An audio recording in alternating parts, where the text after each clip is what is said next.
Hello everyone, welcome to the Dewan Philharmonic Petronas. My name is Gerard Salonga, and joining me today is my awesome MPO colleague, horn player Mr. Laurence Davies.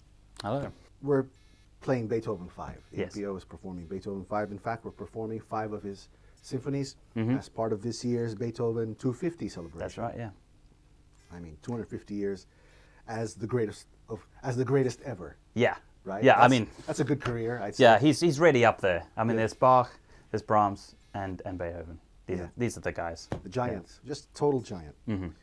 Okay, everybody's got their Beethoven story, Yeah. right? I've got my Beethoven story. My dad came home with the Karajan Berlin Philharmonic Yeah. box set, Mm-hmm. right? And we used to use these old open reels, back. Yeah. I was born in 1973, Yeah. so in the late 70s, we Yeah. still had the old open reel deals. Yeah, great. So he said, "Okay, son, get a load of this," and he puts on Beethoven 5, and basically my life was changed. It just there's before Beethoven, and Yes. after for me. Yes. Yeah. All right.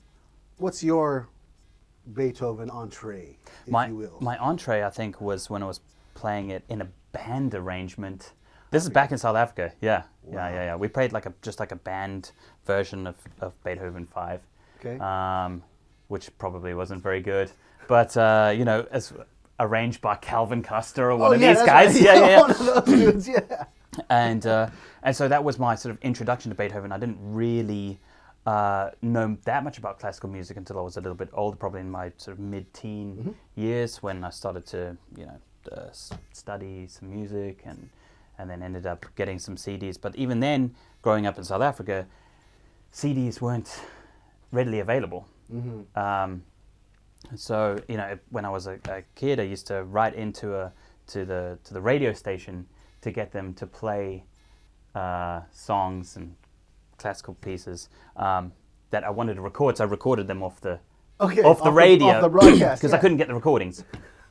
But I did manage to get a CD of one of these compilation discs of the greatest. Oh, yeah, one of those. Yeah, the greatest classical. Hooked on classics. Yeah, exactly. Yeah, with the thunder and the lightning outside. Anyway, and of course, the first movement of Beethoven 5 is on that. Yep. And then from there, that was my introduction to it. When I was a kid. Wow. How old were you around this time? This was in your... Probably about 14. Okay. Yeah. Okay. And my family, they're not musicians, and my dad sort of played a little bit of guitar, but there was no classical music in our household at all. I played the horn, and my brother played the clarinet, but that was it. So we were so very limited to what we could access and what we got. But then, once I found those CDs and music theory, then I was off.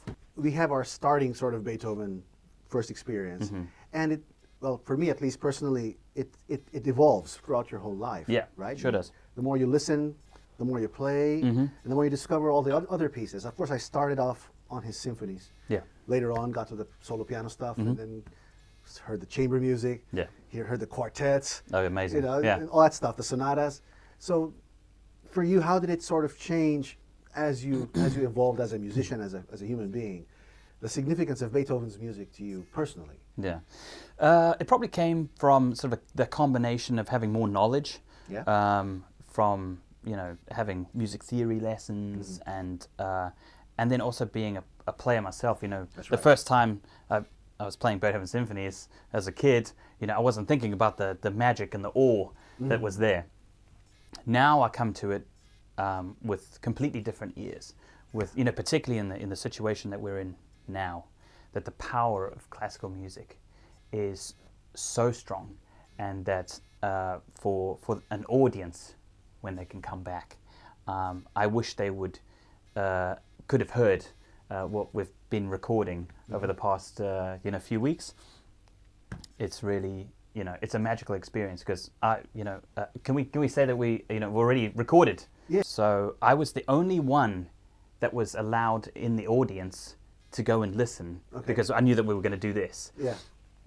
And so I had an entire orchestra playing for me, which was, a sort of almost overwhelming experience, because it just made me realize that the power of the music that comes from the musicians and also from the audience is that the musicians create the music, but it's the audience that creates the atmosphere, and that is the one thing that I think if you ask anyone, all of the musicians now, what's the one thing that we really miss? It's having people. Really having the audience. Because it's really an act of sharing, isn't it? It's an act. The orchestra becomes a conduit for this concept to turn into reality and be received in a very real way. Absolutely. Yeah. Yeah. And who's going to receive it? Basically, me. Yeah. It was just me. When we did Beethoven 5, it was you. It was just me. Yeah. I wish, I'm really looking forward to the time where we can open the doors again and have the audience back in, because it's a huge part of the performance. It really is. It is. Speaking of the MPO, we've got our colleagues from all shapes and sizes and from different countries. We've got 26 nations represented in our orchestra. Yeah. That's pretty amazing, man. It's awesome. Yeah. Yeah, it's fantastic. I think it helps us have this unique atmosphere whereby everyone and anyone are welcome. Yeah, it's extremely inclusive. It's sort of that feeling. You know what I mean? What's your sort of Beethoven 5 history? So with the MPO, it was my very first piece that I played on trial here. That's pretty memorable. In October 2009. Yep. That's like... Just, came over from the UK and sat down, and the first notes are the most famous notes in music history, Fortunately, I didn't have to play them because it's just strings and clarinets. But that first entrance, it's just, then I felt, I sat down, I thought, spoke to a couple of colleagues just to introduce myself, and from that instant, I thought, wow, this is going to be fun. And 11 years later, you're still around. Just as much fun, if not more. Yeah. And this is where, and the MPO is actually where you met your wife. Yes, that's right. Yeah. So the MPO is a special place for us. It's not just a place to go to work. No. Pretty much, No. It's That's not great. that. Yeah. A lot more than that for us. Isn't it? Exactly. You come to us from South Africa. Yes, that's right. That's a hop, skip, and a jump away from Malaysia. It sure is. Yeah.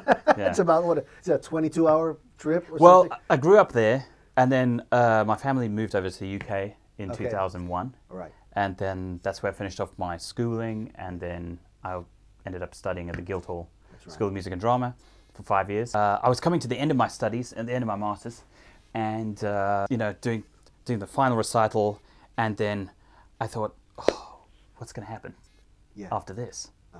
Had a few things in the diary, but as a freelancer, you're looking to the future, what's going to happen in 2010, everything. And so it was at that time I was thinking, wow, I'm really coming to the end of my studies. I wonder what's next. And I got an email that literally at that time from the orchestral manager here to say that I'd gotten a trial for MPO, and that could you come over and play for 6 weeks. That was the very start of my MPO. And that was with former MPO music director Klaus-Peter Flor. Yeah, that's right, yeah. And you had mentioned something earlier about the kind of sound, the kind of horn sound that he was going for. Yes, yeah. At that concert for that week. Yeah, so you talk about that a little bit? Yeah, absolutely. Like, you sort of turn up on your first day and you don't want to, end up doing too much or making a name for yourself on your very first day.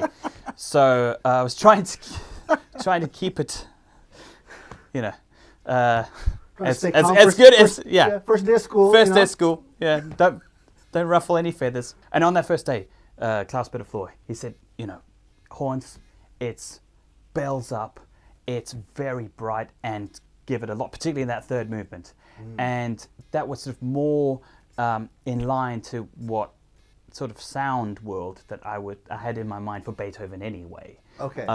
Where I was sort of, when I was in my 20s, I was listening to a lot of Roger Norrington's recordings, and Christopher Hogwood's stuff, all the period instrument recordings with Beethoven 5. Harnoncourt goes for that sort of thing as well. Yeah, so And so that kind of raspy, brassy sound Yeah. is what I was after. So it felt, this place already felt like home. And just from day one, it's been an absolute blast. I think we did. We've done Beethoven 5 a few times over the years. One special occasion was, I think it was in 2015, when Roberto Abbado came for the very first time. And I think if you ask any one of the musicians who was playing during that week and that Saturday night concert, I thought the lid of the concert hall was going to blow off, because the atmosphere was so electric, and the performance by the MPO, my colleagues, was just fantastic.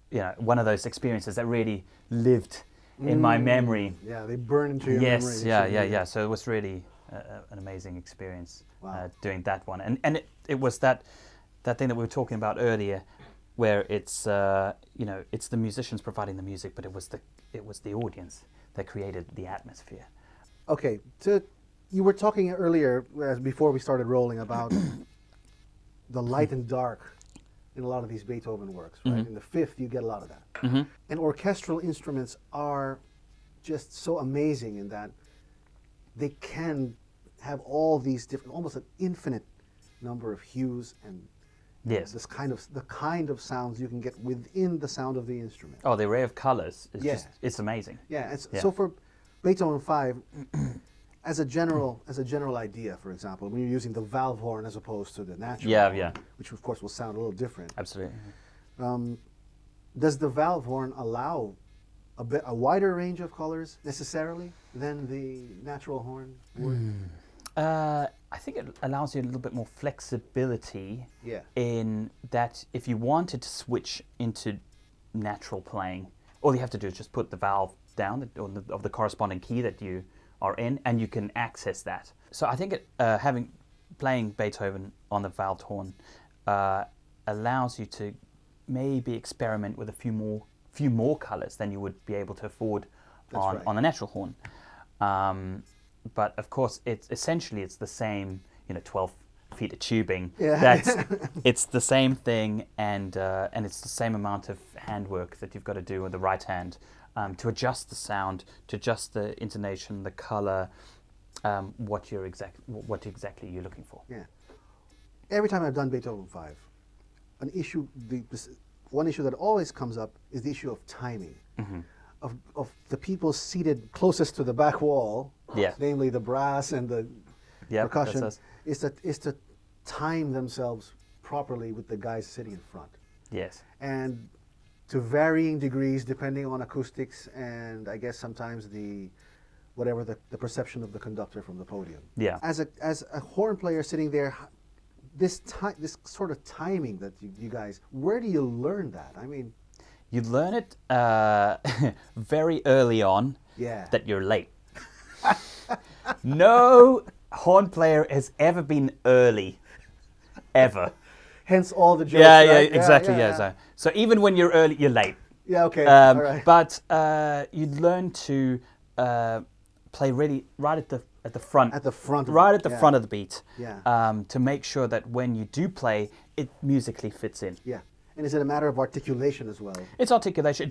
It depends also on the acoustics of the hall. Yeah, that's a huge thing. And it depends. It doesn't even matter. It could be any hall, and depends on where you're sitting in that hall. Yeah. You may have sound reflecting faster than before. I think we're unique in that respect, in that our sound is the only one that goes backwards first. You got the instrument facing the wrong way. Yeah. I don't know who designed it, but but it's a magical instrument. So it really is. Yeah, we just have to work through the tricky parts in order to have that special sound that the horn creates. Well, special sound by a special guy. Yeah, thanks. I have a question for you though. Oh, all right. So how I know that like the opening of Beethoven 5 is very tricky for conductors. Your career could begin and end at the same time. Exactly. Yeah.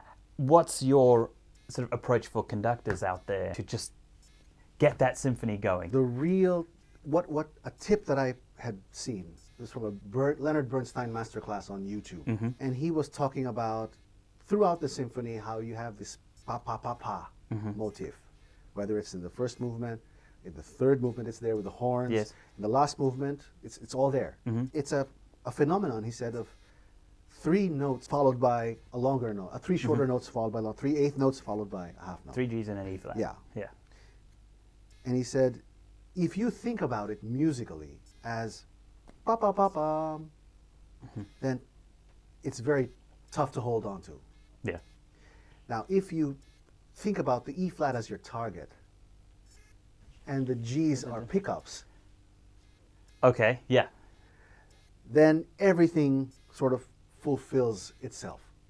Right. Yeah. For example, it's pa pa pa pam instead of pa pa pa pam. Where do you play that? Yeah. Of course, lots of conductors over the years have done it that way, and it's worked. Yes. Yeah. Yeah. But doesn't mean it's going to work for me, Yeah. right? Yeah. So, the first time I ever did it, that's how I did it. Yeah. And actually, Beethoven 5 was a high pressure situation for me in 2016. Oh yeah.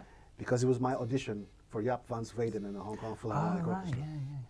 By all means. Thank you for joining us this morning. Thanks, Jerry. It's been a Larry. pleasure. Yeah. Yeah.